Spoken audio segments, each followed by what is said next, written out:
Hello friends, मेरे दोस्तों, आज हम लोग सीए फाइनल का ऐसे 299 joint audit of financial statement पढ़ रहे हैं। तो joint audit of financial statement होता क्या है?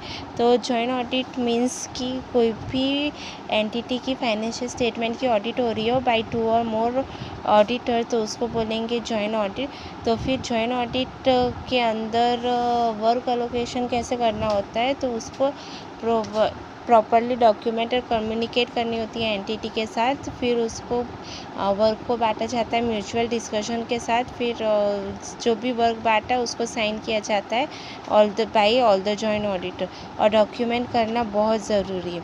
तो मेन क्वेश्चन है कि अपना जॉइंट ऑडिटर किन किन चीज़ों की वजह से साथ में सब लोग ही रिस्पॉन्सिबल होंगे। पहला तो वर्क डिवाइड नहीं किया है प्रॉपरली, एंड वो जो वर्क डिवाइड नहीं किया है वो कॉमन एरिया है उसके लिए।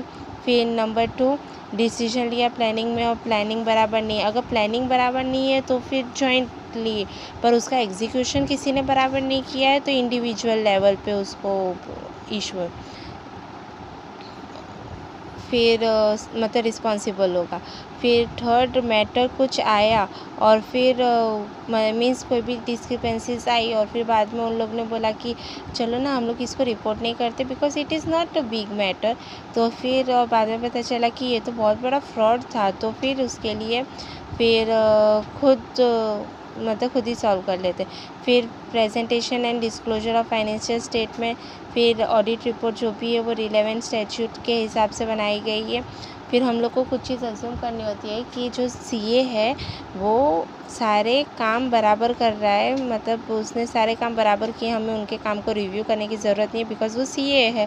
तो ऑफ कोर्स उसके पास इतना माइंड कैपेबिलिटी है कि वो खुद कर लेगा। तो ऐसे। और फिर अगर कोई भी फाइनेंशियल रिपोर्टिंग में कोई भी प्रॉब्लम आ रही हो तो सीए ने हमें बता दिया हो, ऐसा।